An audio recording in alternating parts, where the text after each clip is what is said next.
우리나라 음주운전 적발 건수가 연평균 1년에 약 한 11만에서 12만 명 정도 된다고 합니다. 어마어마하죠.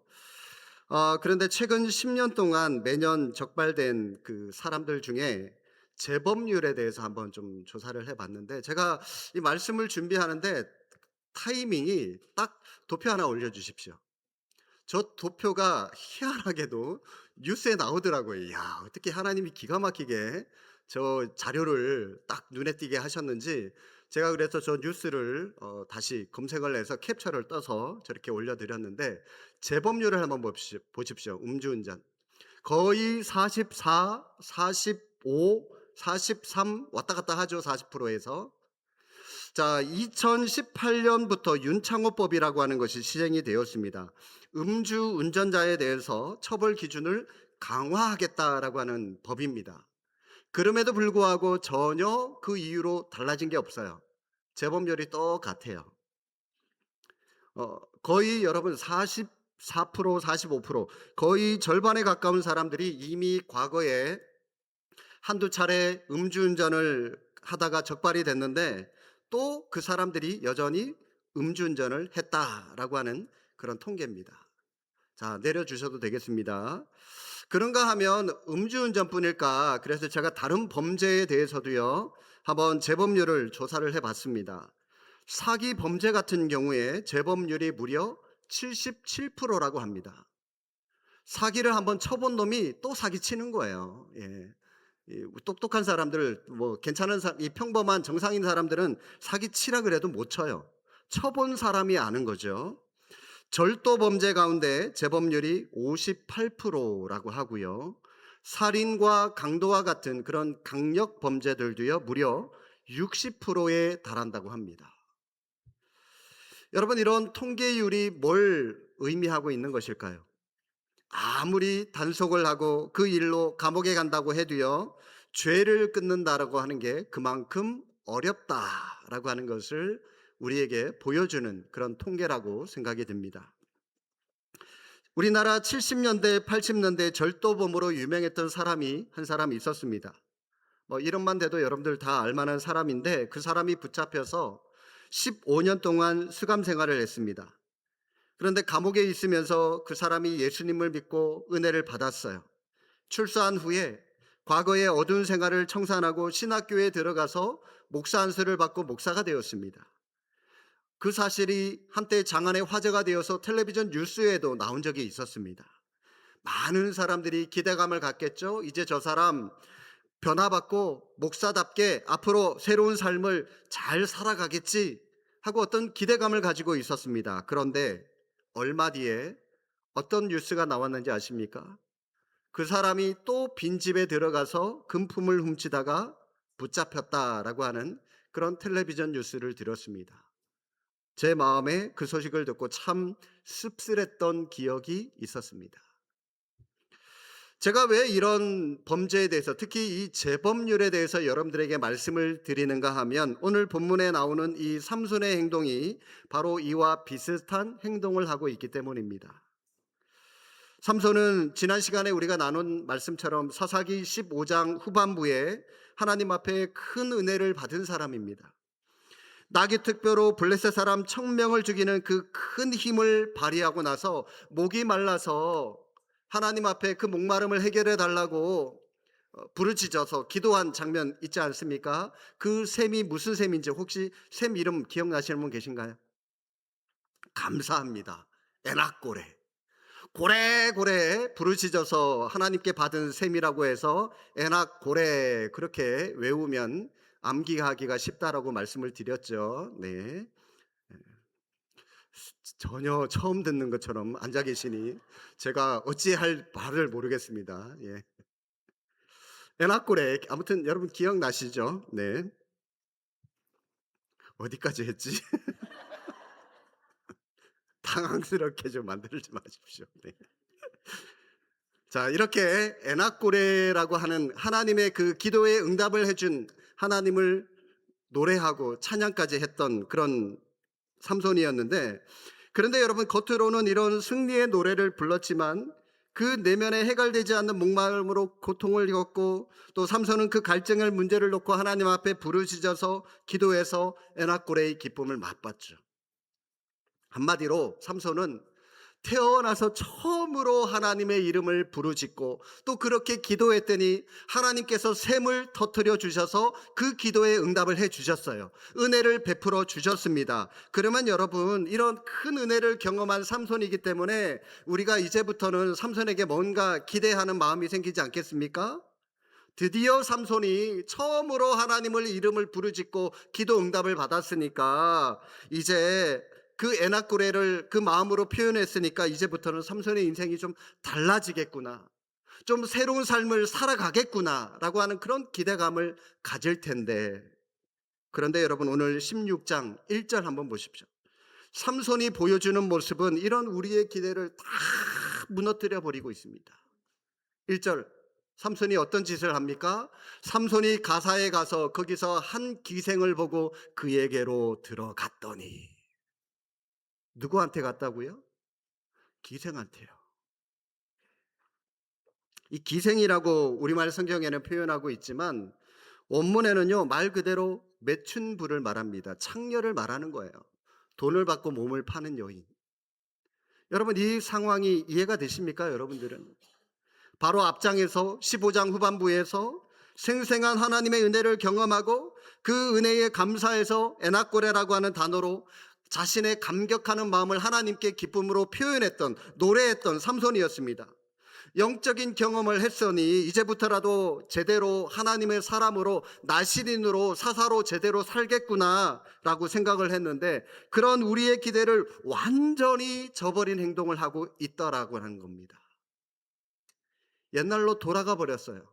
아니, 옛날보다도 더 못한 상황으로 돌아가 버렸습니다. 큰일이죠. 사사기에 등장했던 그 13장, 14장 초반부터 이 삼손의 모습 어떻습니까? 여자의 외모에 막 흠뻑 빠져가지고요, 거기서부터 헤어나오지 못했던 그런 삼손이었지만, 그래도 그때 처음 만난, 아내로 만났던 그 딥나의 여인은 이방 여인이었지만 그러나 창녀는 아니었거든요. 근데 지금은 창녀를 만나서 거기로 들어가고 있어요, 지금. 이게 무슨 일인가요? 그런데 여러분, 오늘 삼손이 보여준 이 모습이 오늘날 이 땅을 살아가고 있는 우리의 모습이다라고 하는 겁니다. 음주운전 했는데 적발돼 가지고요, 감옥에도 들어가고 뭐 많은 곤혹을 치렀겠죠. 그런데도요, 사람은 어떻습니까? 시간이 지나면서 그 곤혹 당했던 걸 또 잊어버려요. 까먹어버려요. 그러면 또 절반 가까운 숫자가 또 음주운전을 하는 겁니다. 감옥에서 은혜 받고 과거에 자신이 저질렀던 죄를 다 청산하고 목사가 되어서 새로운 삶을 살기로 해놓고도 또다시 남의 집 담을 넘어가서 금품을 훔치고 있는 것, 그게 바로 죄성을 가지고 있는 우리 인간의 모습이다라고 하는 겁니다. 인간이 어떻게 그럴 수 있어? 하나님의 은혜를 받은 사람이 어떻게 저럴 수 있어? 예, 저럴 수 있어요. 그게 죄성을 가진 우리의 모습이라니까요. 이런 모습과 관련해서 우리가 직시해야 할 것이 두 가지가 있습니다. 우리의 내면의 문제와 우리의 외면의 문제를 한번 좀 생각을 해봤으면 좋겠습니다. 먼저 우리의 내적인 문제인데요, 우리 안에는 늘 예전으로, 과거로 돌아가고자 하는 그런 강한 본능이 늘 꿈틀꿈틀대고 있습니다. 옛날에 어땠는데, 옛날에 좋았는데, 왕년에 내가 어땠는데, 그러면서 우리는 늘 과거를 생각하면서 그 과거의 모습으로 돌아가고자 하는 그런 내면을 우리는 가지고 있습니다. 요한복음 8장에 보시면 가늠하다 잡혀온 여자의 이야기가 나옵니다. 거기에 유명한 주님의 말씀이 나오죠. 너희 중에 죄 없는 자가 먼저 돌로 쳐라. 죄 없는 자가 있을 수 있을까요? 다 누구나가 다 죄를 짓죠. 그런데 여러분, 이때 중요한 것, 이런 상황에서 예수님께서 하신 말씀이 하나가 더 있습니다. 그 말을 듣고 다 죄가 있으니까 사람들이 하나둘씩 이 돌을 들고 있던 손을 바닥에다 던져놓고 다 돌아가죠. 그때 예수님께서 그 여인에게 뭐라고 말씀하십니까? 사람들이 다 갔으니까 너도 이제 가라, 돌아가라. 단순히 그렇게만 말씀하신 것이 아니라 굉장히 무서운 경고의 말씀 하나를 더 추가하십니다. 요한복음 8장 10절 11절 말씀 보시면 예수께서 일어나사 여자 외에 아무도 없는 것을 보시고 이르시되 여자여 너를 고발하던 그들이 어디 있느냐 너를 정죄한 자가 없느냐 대답하되 주여 없나이다. 예수께서 이르시되 나도 너를 정죄하지 아니하노니. 중요합니다. 가서 어떻게 하라고요? 다시는 죄를 범하지 말라. 예수님이 이 여인을 그냥 돌려보내신 것이 아니라 다시는 똑같은 죄를 저지르지 않도록 노력해라, 범죄하지 마라, 그 경고의 말씀을 하신 후에 보내주셨습니다. 왜 이 말씀을 하신 것일까요? 원래의 모습으로 돌아가려고 하는 것. 시간이 지나면 또 과거의 죄를 저질렀던 똑같은 모습으로 돌아가고자 하는 그 내면의 본성이 있기 때문에 그 죄를 깨닫지 못하면 그 여인이 또다시 똑같은 죄를 짓는 자리에 빠질 우려가 있기 때문에 예수님께서는 똑같은 죄 짓지 마, 죄 짓지 않으려고 노력해, 그런 의미에서 이런 말씀을 하신 겁니다. 여러분, 우리의 문제가 무엇인지 잘 알고 있지 않습니까? 우리가 예배 때, 어떤 부흥회 때, 훈련 받을 때 은혜 받아서 막 가슴이 막 터질 것 같고요. 과거에 저질렀던 죄에 대한 죄책감의 문제가 해결된 것 같아서 너무 흥분되고 너무 기쁜 나머지 가서 다시는 죄를 범하지 말라라고 말씀하시는 주님의 이 무서운 경고의 말씀을 우리가 듣지 못하고 있는 거 아닙니까? 우리가 죄사함의 은혜를 받았다면 주님의 이 준엄한 경고의 말씀이 늘 우리의 내면에 각인되어 있어야 하는 겁니다. 사실 하나님 앞에 은혜 받는 것도 중요하지만 은혜 받은 것보다 받은 은혜를 유지하면서 살아가는 것이 훨씬 더 중요합니다. 사사기 15장에서 삼손이 에낙고레의 감격을 누렸지만 여러분, 한 장을 채 넘어가기 전에 원래보다도 더 못한 상태로 삼손은 돌아가 버렸습니다. 하나님의 종이라고 하는 이 나시린이라고 하는 사람이 지금 부끄럽게 창녀와 노란하고 타락의 자리에 빠져 있는 게 언제 일어난 일이라고요? 하나님께 은혜 받은 후에, 하나님의 기도 응답을 받은 후에 이러한 타락의 일이 곧바로 이어지고 있다라는 겁니다. 그런가 하면 이런 현상과 관련해서 우리가 직시해야 할 위험이 하나가 더 있는데 바로 외부의 문제. 반복되는 외부의 유혹이 우리에게 계속해서 다가오고 있다는 사실입니다. 사사기 14장에 보시면 삼손이 딥나에서 만난 여자와 결혼하는 과정에 이 블레셋 사람들에게 수수께끼를 내는 장면이 있습니다. 우리가 이미 살펴봤죠. 그러면서 베옷 30벌, 겉옷 30벌 내기로 딱 거는데 도저히 풀 수 있는 문제가 아니에요. 그래서 이 블레셋 사람들이 삼손의 아내에게 너 남편에게 답을 알아와 그러면서 협박을 하는 장면이 나와요. 삼손의 아내가 협박에 못 이겨서 눈물로 자기 남편에게 호소하면서 이 수수께끼의 답을 가르쳐 달라고 하는데 처음에는 답을 가르쳐 주지 않습니다. 엉뚱한 답을 알려주죠. 그럼에도 불구하고 집요하게 묻는 바람에 결국 삼손이 답을 알려주게 되는데 14장 17절 말씀 보시기 바랍니다. 7일 동안 그들이 잔치할 때에 그의 아내가 그 앞에서 울며 그에게 강요함으로 7째 날에는 7일 동안 계속 강요하면서 얘기를 했다는 거죠. 그가 그의 아내에게 수수께끼를 알려주매 그의 아내가 그것을 자기 백성들에게 알려주었더라. 이처럼 아내가 집요하게 울면서 답을 가르쳐 달라고 하는데 여러분, 이것이 바로 외부에서 반복되는 그런 유혹의 강력함이라고 하는 겁니다. 삼손이 우리가 다음 시간에 살펴보겠지만 16장에 나오는 이 들릴라의 유혹도 마찬가지입니다. 이 두 눈이 뽑히는 과정을 보면 처음부터 곧바로 넘어간 거 아니에요. 처음에는 버티고 버텼습니다. 그런데 삼손이 버티는 것보다도 이 들릴라가 더 집요하게 유혹하고 집요하게 달라들었기 때문에 결국 삼손이 넘어지고 말았습니다.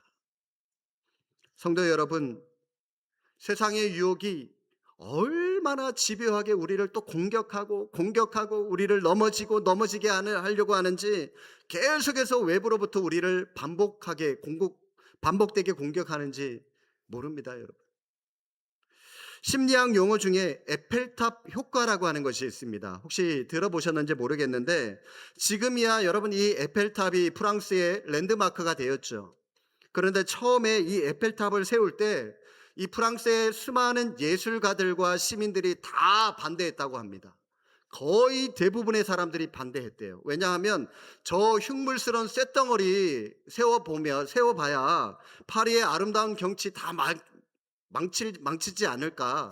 그래서 많은 사람들이 반대했다고 합니다. 에펠탑이 1889년에 준공이 됐는데, 당시에는 뭐 나라에서 뭘 하겠다라고 하면 사실 시민들이 반대를 해도 그 시민들의 힘이 큰 힘이 아니잖아요. 그죠? 영향력이 크게 없었지 않습니까? 그때는. 그래서 반대를 무릅쓰고 나라에서 에펠탑을 세워버렸습니다. 이미 계획한 것이기 때문에 세웠어요. 그런데 세워놓고 나서 시간이 지나고 나서 보니까 에펠탑에 대한 시민들의 호감도가 점점 올라가는 겁니다. 파리 시민들이 세워진 에펠탑을 계속 보다 보니까 익숙해지게 되고요. 익숙해지다 보니까 친숙해지게 되고, 친숙함이 생겨서 결국 호감도가 높아지게 되더라는 거죠. 지금은 프랑스 사람들 중에 이 에펠탑을 반대하는 사람들이 거의 없을 겁니다. 오히려 전 세계의 많은 사람들이 그거 보려고 이 프랑스로 여행 오는 사람들이 많죠. 이처럼 이 에펠탑 효과라고 하는 것이, 그러니까 이 처음에는 무관심하거나 반대하고 싫어했는데 계속적으로 반복적으로 보다 보니까 좋은 거예요. 가까이서 또 보다 보니까 호감도가 증감하게 되는 거. 이게 바로 에펠탑 효과라고 하는 겁니다.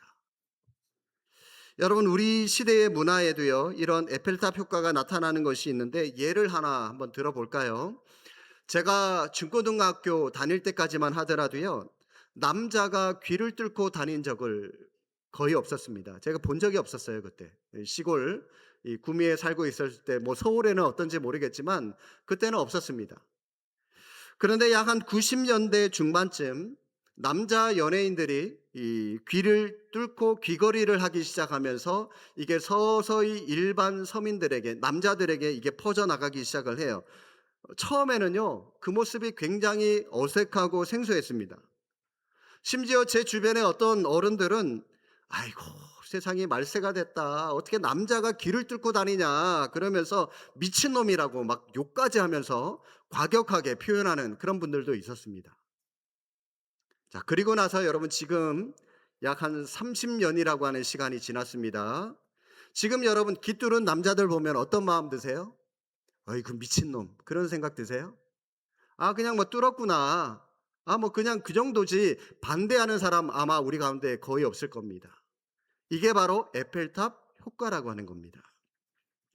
여자만 귀를 뚫어야 한다는 생각에 사로잡혀 있던 그 상황에서 귀 뚫은 남자를 처음 봤을 때는 용납이 잘 안 됐었는데, 계속 반복해서 보다 보니까 괜찮은 거예요. 뭐 누가 뭐 크게 뭐라 하는 사람이 없는 거예요. 이걸 말하는 건데, 문제는 이 시대의 사탄이 사용하는 가장 강력한 무기가 있다면 바로 그게 에펠탑 효과라고 하는 겁니다. 오늘날 예수 믿는 우리의 가치관들이 얼마나 많이 바뀌고 있는지 모릅니다. 정말 빠르게 정말 많은 것들이 바뀌고 있는 중입니다. 이런 점에서 오늘날 많은 청소년들, 청년들이 저는 정말 걱정이에요. 인터넷이나 스마트폰을 통해서 잘못된 가치관의 영향을 얼마나 많이 받고 있는지 모릅니다. 아직 세계관이 제대로 형성되지 않은 그런 청소년, 청년들이 이 에펠탑 효과처럼 자기 눈에 익숙한 이 세상의 문화가 그들의 삶의 기준이 되지 않을까, 저는 정말 두렵고 걱정이 됩니다. 옛날에는요, 저급하고 타락하고 보기 싫은 것 안 보면 돼요, 안 가면 돼요, 귀 막으면 돼요. 그런데 지금은 그게 안 됩니다. 인터넷을 통해서 안방 깊숙이 들어왔어요. 휴대폰, 스마트폰을 통해서 끊임없는 타락한 세상 문화가 우리 아이들을 미혹하고 있습니다. 반복적으로 보여주면서 이거 타락한 거 아니야, 이거 괜찮아, 그러면서 아이들의 그 가치관을 바꿔버려요. 지금 그야말로 안팎으로 어려운 일들, 근심뿐인 내후외환이라고 말할 수밖에 없는 그런 시대를 우리 아이들이 살아가고 있습니다. 내 안에는, 우리의 내면에는 예전의 모습으로 돌아가고자 하는 그런 강한 본능이 끊임없이 꿈틀꿈틀거리고 있고요.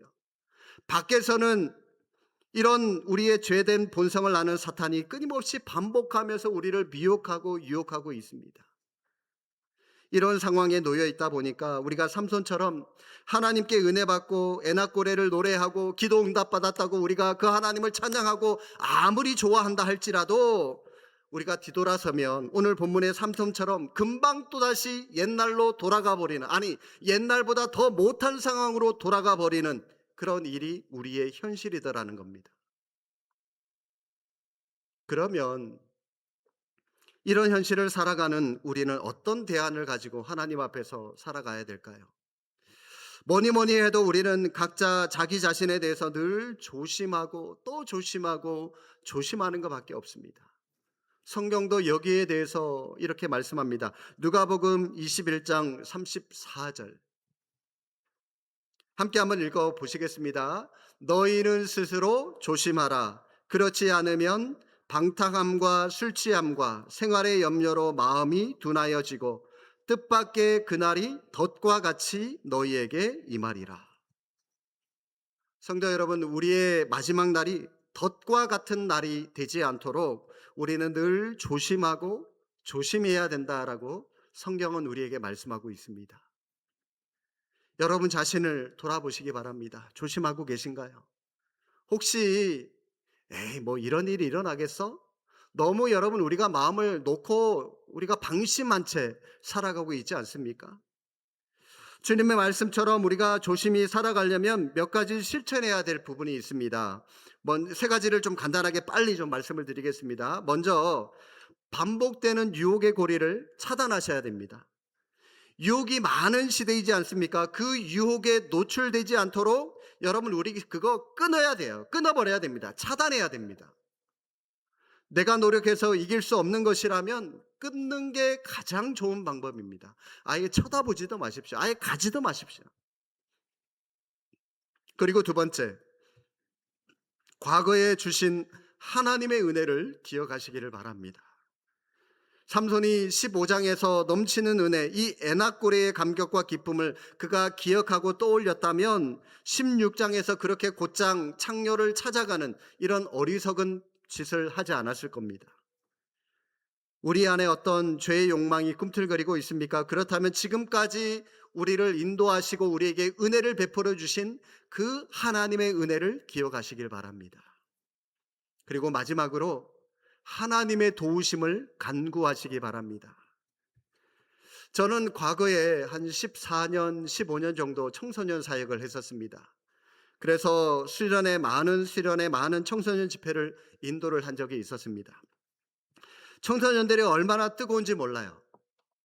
이 저녁 식사를 하고요, 이 저녁 집회 때에 1시간 정도 뜨겁게 아이들이 찬양을 합니다. 그리고 나서 이 저녁 한 8시부터 9시 그리고 설교를 시작을 해서 끝나자마자 기도회를 하면 새벽 1시, 2시까지 그러니까 여러분 4시간, 5시간을 그 자리에 앉아서 말씀을 듣고 기도한 그런 집회가 굉장히 많이 있었습니다. 아이들이 여러분 죄도 많이 짓지만 그만큼 회개도 잘하고요, 결단도 잘합니다. 제가 기억에 나는 집회가 하나 있었는데 어떤 집회에 고등학생 하나가 손을 들었어요. 예배 다 마치고 기도회 마치고, 목사님 제가 할 얘기가 있습니다. 나와서 얘기해봐라 했더니 얘가 나와서 하는 말이, 사실 저는 골초입니다. 오늘부터 제가 담배를 끊겠습니다. 그러면서 이 호주머니에서 담배갑을 꺼내더니 그 깝채로 확 꺾어버리더라고요. 그 모습을 보면서 막 아이들이 와 막 박수치고 환호하고 막 그런 적이 있었거든요. 그렇게 담배를 끊겠다고 과격하게 결단을 하는 그런 아이들도 있었는데 그 모습이 참 귀하기는 하지만 그런데 저는 잘 압니다. 이 아이가 그런 결단을 했다 할지라도 그 결심이 또 며칠간의 시간이 지나면 또 흔들려서 또 담배를 살 것이다라고 하는 걸 저는 잘 알고 있어요. 담배를 꺾고 내다버리는 게 중요한 것이 아니라 하나님의 은혜와 도우심 없이는 내 의지로 절대로 끊을 수 없다는 것을 인식하면서 하나님의 도우심을 구하면서 살아가는 것이 가장 중요하다라고 하는 겁니다. 서두에 말씀드리지 않았습니까? 음주운전하는 거 여러분 절반이 재범, 사기죄, 강력범죄 다 이전에 범죄를 저질러 봤던 사람들이 또 범죄를 저지르는 거거든요. 내 힘으로 죄를 끊는다 쉽지 않습니다. 하나님의 도우심을 간구하셔야 되는 겁니다. 다윗을 보면 다윗은 비록 밧세바라고 하는 유부녀와 성적인 죄를 저질렀지만 하나님 앞에 회개한 이후에 같은 죄를 반복하지 않았습니다. 다윗이 말년에 몸이 차가워지는 것을 알고요. 신하들이 후궁을 그 밤에 넣어줬어요. 그런데 그 후궁과 동침하지 않았습니다. 어떻게 그렇게 할 수 있었는지 아십니까? 시편 51편 10절과 11절 말씀을 제가 읽어드리겠습니다. 여러분 한번 잘 들어보십시오. 하나님이여 내 속에 정한 마음을 창조하시고 내 안에 정직한 영을 새롭게 하소서. 나를 주 앞에서 쫓아내지 마시며 주의 성령을 내게서 거두지 마소서. 도덕심이 아무리 훌륭해도요, 내가 아무리 왕이라고 해도요, 내 의지로는, 내 생각으로는 이 무서운 죄의 유혹을 이길 수 없다는 것을 다윗은 철저하게 자각했기 때문에 하나님 앞에 주의 성령으로 이길 수 있도록 해 주십시오. 그래서 주의 성령을 내게서 거두지 말아 주십시오라고 그는 주의 성령을 간구할 수밖에 없었다는 겁니다. 성도 여러분, 지금 절박하게 여러분이 하나님을 의지하고 계십니까? 삼손의 결정적인 실패가 바로 이것 때문에 실패한 겁니다.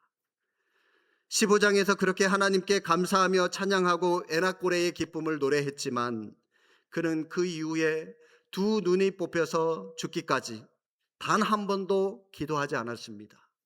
하나님을 찾지도 않고 하나님을 구하지도 않았습니다. 도우심을 간구하지도 않았습니다. 그러니 그가 망할 수밖에 없었던 거죠. 우리가 하나님 앞에서 살아갈 때 구원받는 것도 중요하지만 하나님 앞에 구원받은 이후에, 은혜 받은 이후에 그 구원과 은혜를 어떻게 유지하며 살아갈지 이게 더 중요합니다. 하나님께 받은 은혜 절대로 잊지 마십시오. 그리고 성령의 도우심으로 여러분이 받은 은혜를 여러분의 가족과 주변 사람들에게도 나누어 줄 수 있기를 바랍니다. 그래서 그들도 여러분처럼 하나님의 은혜를 누리며 살아가는 그런 복된 삶, 복된 가정 이뤄나가는 믿음의 성도들이 되시기를 주님의 이름으로 축복합니다. 기도하겠습니다.